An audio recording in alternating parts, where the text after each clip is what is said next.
Bonjour, vous regardez le journal régional d'Alizé, édition de la mi-journée. Nous sommes le mercredi 24 août. Merci de nous suivre et de nous être fidèles.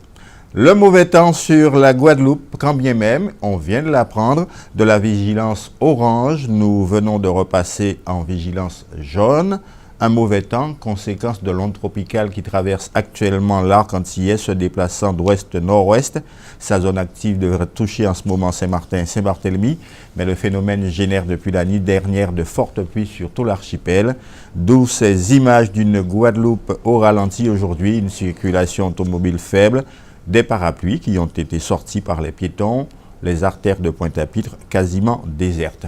Nous devrions subir ces fortes précipitations selon Météo France jusqu'à jeudi matin au moins. Dans l'actualité, on se dirige peut-être vers la fin de la grève à la mairie de Capesterre-Belle-Eau qui dure maintenant depuis plus de 3 mois. Après que les négociations aient repris hier, Joël Beaugendre, le maire et son équipe municipale seraient sur le point d'accepter la proposition du syndicat UTC-UGTG de la revalorisation du fameux régime indemnitaire des agents municipaux. Tout de suite, les précisions de Johan Charpentier-Titi. Le 4e point de la plateforme de revendication des grévistes de la mairie de Capesterre-Belle-Eau serait sur le point d'être réglé, signifiant sans doute une nette avancée dans le conflit. En effet, cette épineuse question des régimes indemnitaires des agents de la commune bloquait toute négociation depuis plusieurs mois. C'est M. Jean-Yves Ramassami qui dit nous, effectivement, dans le contexte, il y a essayé de trouver un moyen pour permettre à ce que la vigne face à vers nous pour permettre effectivement à ce que nous signions 4e point à protocole là, pour nous faire effectivement la rentrée faite normalement et qu'elle est bien revenue à normal. C'est donc le premier adjoint qui a annoncé cette nouvelle au syndicat puisque le maire, Joël Beaugendre, n'était pas présent à la table des négociations. En attendant la validation de cette avancée, le syndicat reste mobilisé. Nous avons dit que nous, objectif, nous n'a pas empêché que nous aille à l'école, n'a pas empêché que nous aille à la cantine, mais c'est bien de trouver des solutions. Mais si c'est celle l'alternative qu'il faut pour permettre à ce que les habitants rentrent à la normale, parce que nous rappelons que c'est moun à service technique, c'est moun qui arrive à la caisse d'école, moun dans la mairie qui permet à ce qu'effectivement mettre en place des dispositifs pour permettre que l'école fonctionne normalement. Et nous avons dit que depuis machine à tomber en panne, depuis le 2016, machine à tomber en panne n'a pas de volontaires nous parce que nous avons dit que si vous signez des accords avec nous, la moindre des choses c'est que vous effectivement respecter ces accords-là. Prochain épisode de cette saga Capesterre-Belle-Eau demain matin donc. Cette évolution n'est peut-être pas sans rapport avec la pression exercée depuis 2 jours par les organisations de parents d'élèves inquiètes de l'impréparation de la rentrée scolaire. Pour preuve, ces établissements qui n'ont pas été nettoyés ne sont pas prêts à accueillir les élèves dans de bonnes conditions d'hygiène et de sécurité. Ces organisations de parents d'élèves annoncent leur mobilisation et interpellent à la fois le recteur et le préfet.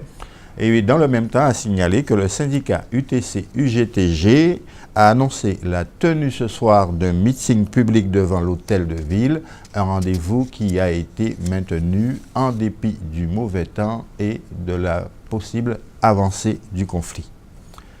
Le président du conseil régional, Harry Chalus, a entamé, lui, sa visite des établissements scolaires placés sous la responsabilité de la région.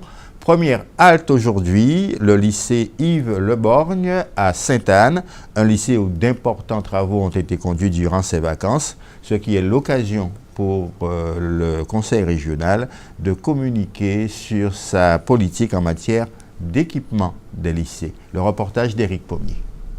Le président de région Harry Chalus aux côtés du proviseur du lycée Yves Le Borgne à Sainte-Anne, c'est l'affiche de ce matin. Elle s'inscrit dans le cadre d'une visite de terrain des infrastructures à venir et celles améliorées.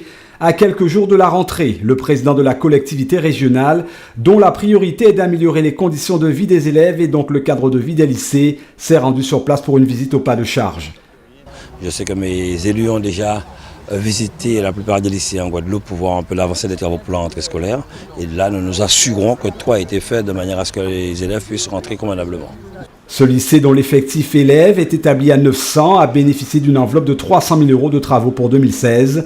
La réparation du Skydome, la réalisation de l'étanchéité d'une salle, la rénovation des vestiaires d'éducation physique font partie du cahier des travaux.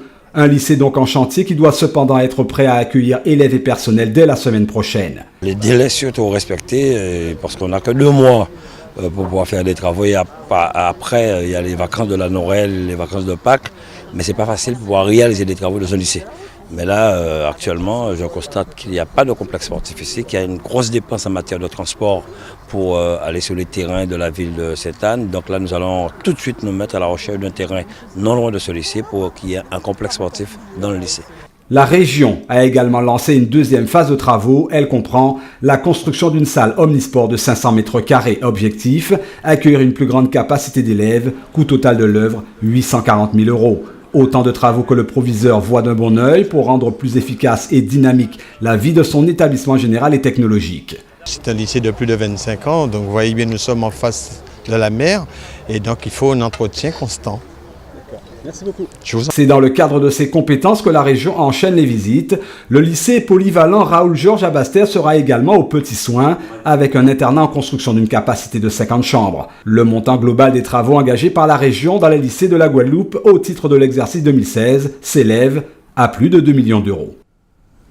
Ce sont les premiers à avoir effectué leur rentrée. Quelques 200 pensionnaires de la Cité d'excellence sportive du CREPS ont été reçus hier au sein de l'établissement. À leur programme annuel, discipline sportive bien sûr, mais un enseignement général adapté. Les précisions d'Éric Pommier. C'est un plaisir de vous avoir, mesdames et messieurs, aujourd'hui. C'est un moment important pour nous tous, pour vous et vos enfants bien sûr, mais pour également l'ensemble des collègues du CREPS qui vont avoir à accompagner vos enfants tout au long de l'année. Une rentrée pas comme les autres, rentrée anticipée. Vous êtes au CREPS Antilles-Guyane avec les élèves de la Cité scolaire d'excellence sportive. Elle réunit 2 établissements, collège et lycée. Thomas Dubuis y effectue sa première année. Il a hâte d'en découdre, surtout qu'il y a pour l'année un programme alléchant. Parce que ça me permettrait de réussir mes 2 projets scolaires et rugby. Et je suis vraiment très content de rentrer. Ce sont les élèves des sports collectifs qui ont été accueillis les premiers ce mardi 23 août. Ont suivi les autres disciplines sportives. 18 activités sont pratiquées dans ce temple de l'excellence. Thomas, lui, est un adepte du rugby. J'ai commencé quand j'étais tout petit et j'ai vraiment adoré. Et puis depuis, je continue le rugby et ça m'a vraiment fait plaisir de jouer. Ulysse Verrier, option rugby également, lui connaît la maison puisqu'il va entamer sa 2e année. La structure est en effet l'endroit idéal pour réaliser le fameux double projet. Oui, le CREPS c'était un peu la seule solution qu'on proposait ici en Guadeloupe pour rugby, pour suivre l'école et le sport à haut niveau. Toi c'est ta 2e année, là raconte-moi un petit peu ta première année, comment ça s'est passé concrètement? Ça s'est bien passé, je suis rentré très sereinement, je connaissais déjà des gens qui étaient au pôle rugby qui m'ont accueilli, et c'est ce qu'on fait avec les nouveaux, donc ça se passe bien. Entreprendre un tel challenge engage une implication personnelle intense. Les parents en ont conscience, ils sont fiers d'accompagner leurs enfants sportifs, d'autant plus qu'en parallèle, tout un personnel est en place pour veiller au grain. En fait, c'est lui qui a fait son choix. Il voulait absolument entrer au pôle et puis il a travaillé au niveau du basket. Donc il a travaillé de manière à entrer au pôle, parce qu'en fait il a une ambition plus loin encore dans le futur. Donc voilà pourquoi nous on l'accompagne pour le pôle. Oui, ça fait partie des structures importantes. Effectivement, le CREPS, comme tout établissement public, se doit d'accueillir les futurs sportifs de haut niveau, les amener sur une logique d'entraînement, mais aussi de performance et d'études, puisqu'ils sont là pour avoir le double projet au niveau sportif et les études scolaires, bien évidemment. Donc c'est essentiel pour la vie du CREPS. La cité scolaire reçoit les sportifs inscrits en pôle ou sur liste ministérielle haut niveau. Cet établissement scolaire accueille 2 classes de 4e, 2 classes de 3e, 2 classes de seconde, une de première et une de terminale. L'entraînement sportif est quotidien ou bi-quotidien. Il est obligatoire sauf en cas de dispense médicale. Ces sportifs de haut niveau s'inscrivent dans un parcours d'excellence sportive proposé par leur fédération et validé par le ministre chargé des Sports. C'est exceptionnel à ce moment de l'année. Nous entrons dans une période préélectorale, voire électorale, avec tout d'abord cette élection départementale partielle à Pointe-à-Pitre qui fait suite à l'annulation de l'élection du binôme Marlène Milis-Marcel Sigiscard. Un binôme qui ne sera probablement pas reconduit. Les explications de Muriel Marlagne. Marcel Sigiscard, délégué du PPDG, sera bien candidat à sa succession en tant qu'un conseiller départemental du canton de Pointe-à-Pitre. La question est de savoir avec qui il formera un binôme. On parle de Sandra Anjaric, adjointe au maire de Pointe-à-Pitre, mais rien n'est officiel. Je crois que les Pointois savent un petit peu ce qu'ils veulent. Ils nous ont fait confiance une première fois, en tous les cas moi depuis 2004 ils me font confiance. Le parti va mettre les meilleures conditions pour que ce canton puisse rester au sein du PPDG et nous allons aviser la presse et vous en particulier des primeurs. Que devient alors Marlène Mélis-Miroite du PS avec qui il s'était présenté en 2015 ? Son élection a été annulée à cause du poste de directrice territoriale qu'elle occupait au sein du cabinet de l'ancien président du conseil départemental, Jacques Gillot.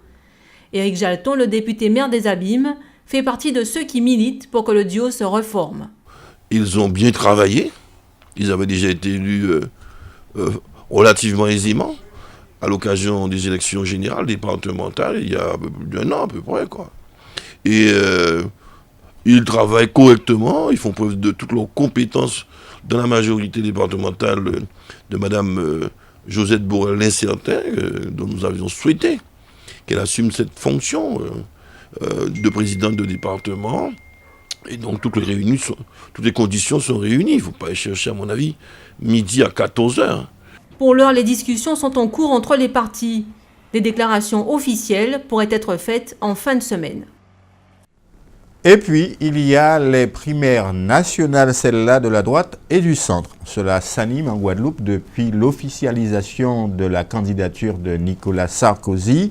La première à entrer dans le bal, la présidente locale des Républicains, Sonia Petro, a annoncé qu'elle conduirait la campagne locale de l'ancien président de la République, Eddie Elatré.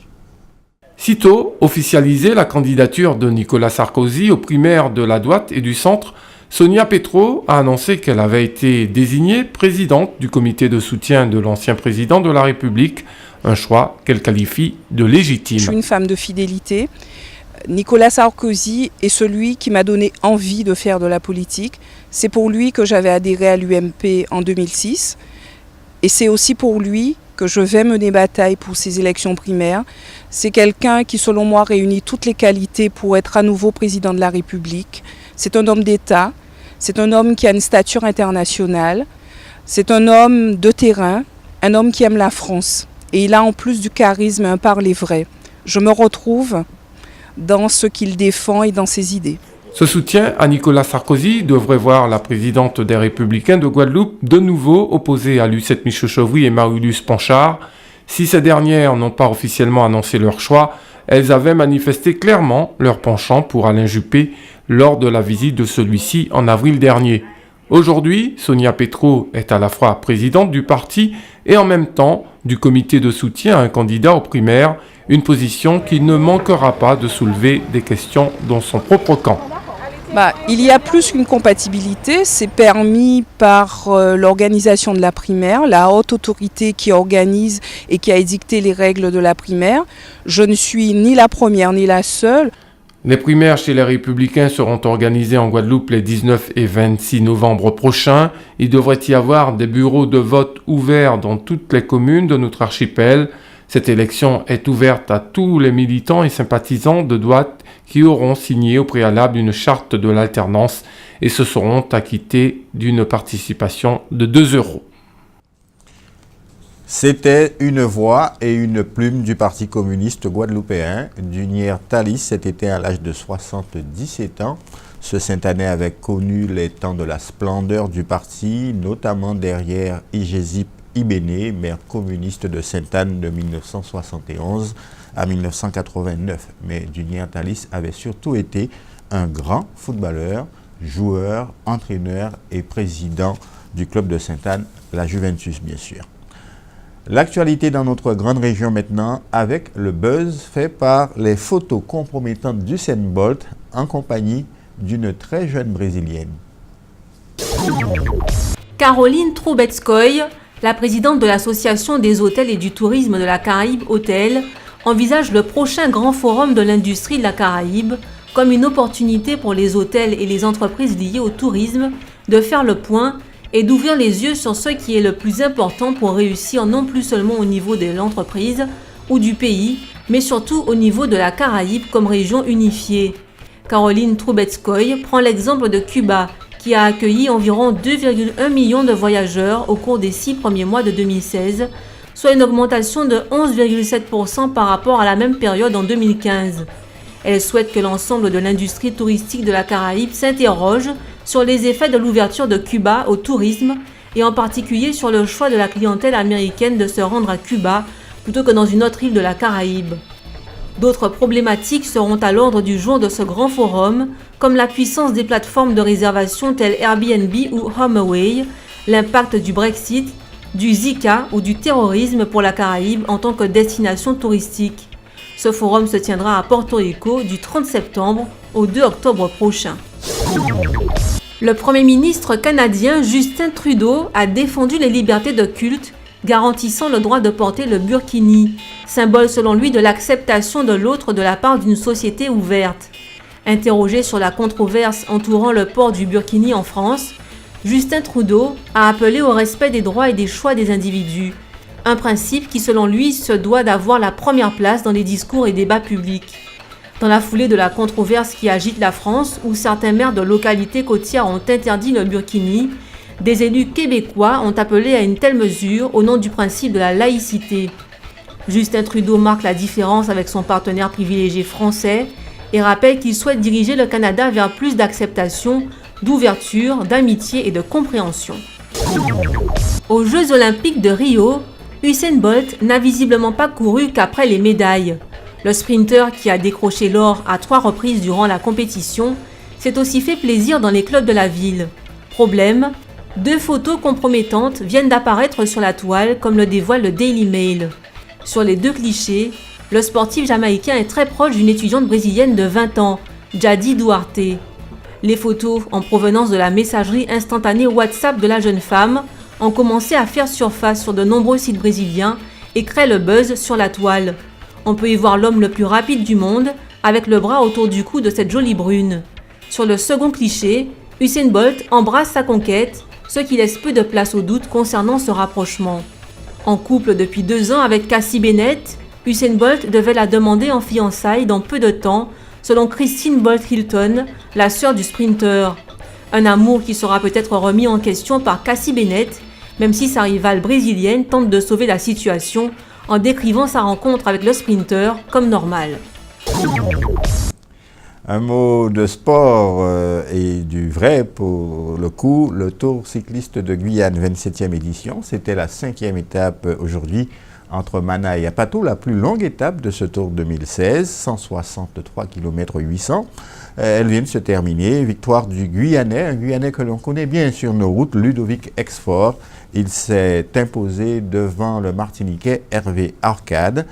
Quasiment tout le peloton est arrivé groupé à Mana et le Guadeloupéen Kélian Duro devrait donc conserver son maillot jaune.